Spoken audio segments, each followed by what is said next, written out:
Limited lechon dito sa Marikina. Merong sulit na only buffet. Bukod sa lechon, merong only roast beef. Kasama rin ang crispy pata at mahigit 25 na klaseng pagkain. Dito yan sa Nadine's Cuisine sa F. Balagta Street, Corner Molina, parang Marikina. 699 per head pag weekend at 599 pag weekdays. Ito lahat ng mga kasama. Unlimited lechon, malambot ang laman at malutong ang balat.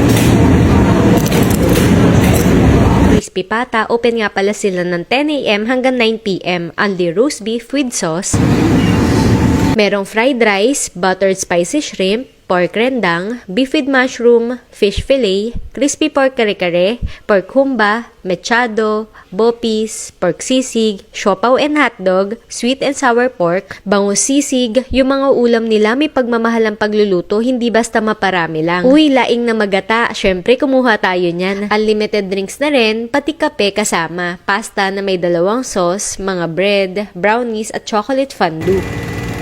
Dito sa gilid may iba't ibang panghimagas at prutas, ang daming pagpipilian. Meron ding hot pot sila na magluluto para sa'yo, pati ang samgyup at bagong pritong mga pika-pika. Upon request lahat para siguradong bagong luto at mainit. Mango at avocado flavor ice cream. Meron silang second floor para sa mga private events. Take note, yung lechon ay available lamang pag weekends. Meron din silang live performance. Happy tummy everyone!